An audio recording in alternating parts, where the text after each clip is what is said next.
Hello and welcome to Rising Earth News. I'm Lauren and I'm here today with Rob Wilson, Chief Toaster at Toastale. Thank you so much for joining me today. You are very welcome, Lauren. So Rob, why toast? Why beer? Please can you tell us the story of Toast Ale?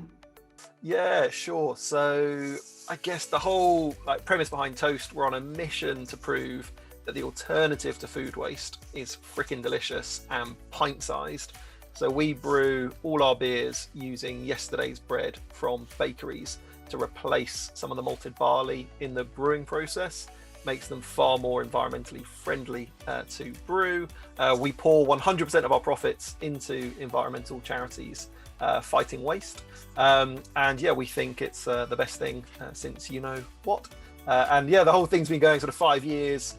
A friend of mine came up with the idea. He's an environmentalist, Tristram Stewart, an environmentalist activist, and kind of charmed and charismatically sort of wooed me into this idea by saying, let's start up a beer company and get wasted on waste. And so it seemed like a no-brainer.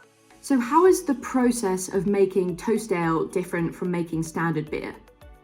It's basically very, very similar. So we replace 1/3 of the malted barley in the brewing process with yesterday's bread, surplus bread from the food industry. So 44% of bread that's baked in the UK is wasted. It's absolutely bonkers. It's the biggest food waste that there is. It's just a humble loaf of bread.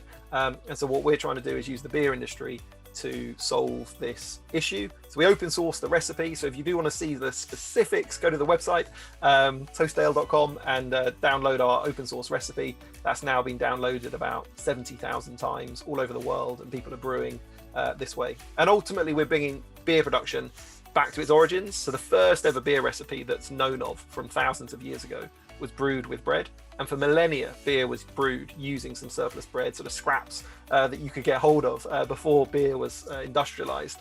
And so there's this sort of romantic element to it of bringing beer production back to how it was as well. So yeah, we replace 1/3, and the biggest environmental footprint of a beer is the barley that goes into the beer. And just touching upon that, what are some of your current successes to date? Yeah, so I guess, like I say, going 5 years, so there's a slice of surplus bread in every can of the beer.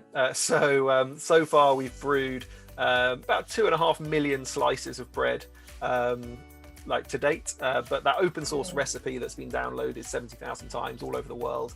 That means that, I mean, obviously we can't calculate it specifically, but hopefully millions, I think probably tens of millions more slices tackled all around the world. There's lots of other breweries doing this, and then raised tens of thousands of pounds for charity as well. So the main charity partner that we have is called Feedback. They're campaigning to end food waste at a more systemic level.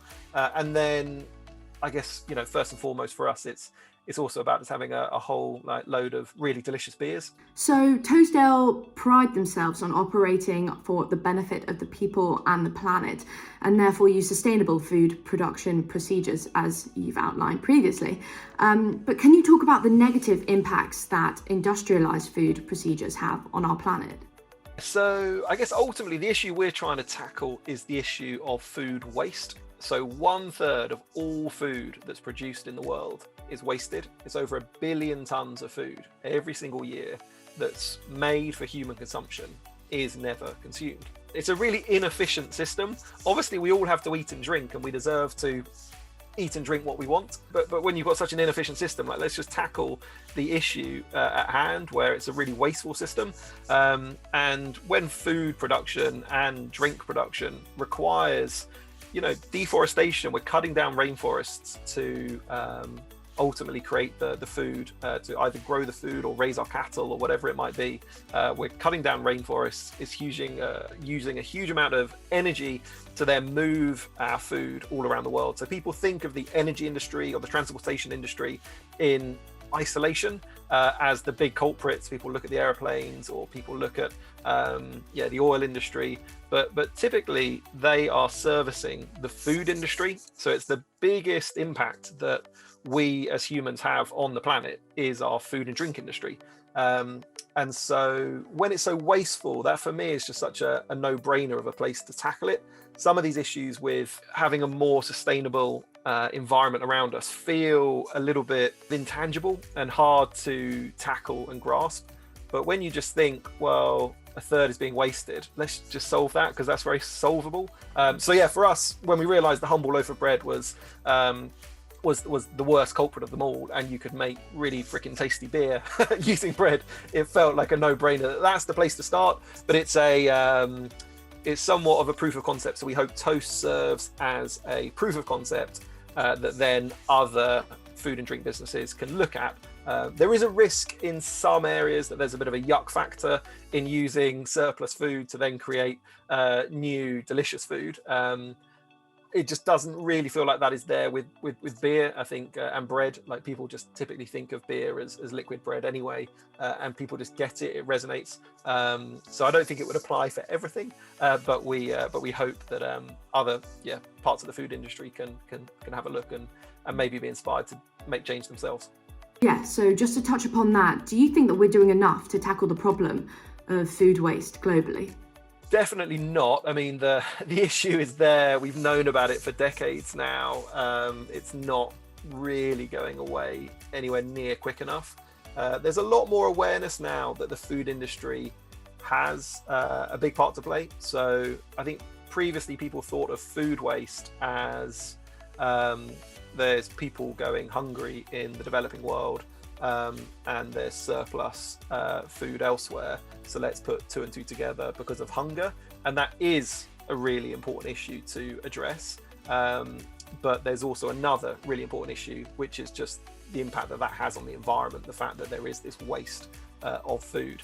And so it's not just about redistribution, but it's about environmental impact. And so I think just the raising of awareness about that issue is really starting to help. The topic and the issue is now up there in the global goals that we're all striving for, and different countries are signing up to. COP26 in November this year, we'll be talking about food and the food system and the food industry. We're lobbying hard for that at Toast. We've got a whole new series of beers that we've brewed that are called Rise Up. So yeah, very much resonating with you guys, Lauren. And so yeah, this whole Rise Up series is a whole series of limited editions released every 6 weeks to try and raise awareness about these issues, and then all leading up to COP26, so that we can just try and lobby for more action. So yeah, I mean, not enough yet is being done, but there's more awareness, which is always the best starting point. And then the charity partner that we work with, Feedback, so they are lobbying for systemic change. So they're lobbying government to change policy, lobbying the big retailers to change their actions, and then lobbying us as consumers to vote with our wallets as well. And so they ultimately speak truth to power, which is the most important thing to do at this stage. So there is hope. There's definitely hope. I mean, I don't think drinking toast alone is going to solve the issue. I wish it would. That would be nice. But there is hope. There's some amazing businesses out there, other drink businesses like Dash Water that are trying to tackle this issue. Ruby's in the Rubble, who are making chutneys and condiments. So there's loads of interesting consumer goods now starting up. But there is this challenge, and it's sort of an oxymoron to think of a consumer good as sustainable, because ultimately one of the big issues we have on this planet is overconsumption. And so can a consumer good really tackle this issue? And that's, I guess, why we open source the recipe for people to homebrew, because we'd really be pro people just creating their own, brewing their own. We don't see toast as like an end in itself. It's a means to an end, and there's so much more that we can all be doing. Ultimately, we want to change the industry. So for us, it's less about us just creating this impact by ourselves. We want to lobby others. We kind of won't rest. So our big, hairy, audacious goal, our BHAG, is to brew 1 billion slices of bread that would otherwise go to waste. And we're at 2.5 million, so we've got a little way to go. And the only way we're going to achieve that is through collaborations and partnerships and companionship. And so for us, one of our underpinning values is companionship.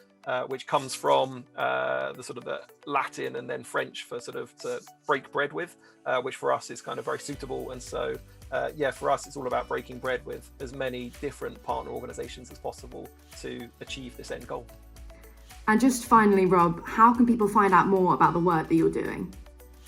Yes, obviously a shameless plug to say, go to toastale.com and buy our beer, and definitely, support this Rise Up series. That's really exciting. These new limited edition beers. We've got a stout, 0.5% lemongrass lager. We've just today released a really delicious wit beer. So get onto our website and see what we're doing there. But we've also got heaps of information on the website about the work that we're doing to support this issue, not just trying to flog you our beers. But do remember, if you do buy a beer, all the profits go to charity. So it will be the sort of the least guilty drink you enjoy ever. So that's probably the best place to go and find out more. Thank you so much, Rob. Great to chat. Not at all. Thank you, Lauren. Keep up the amazing work. Thank you for watching Rising Earth News. Don't forget to subscribe and follow our socials for your daily dose of positive eco news. Stay safe, stay green, and be a part of the age of restoration.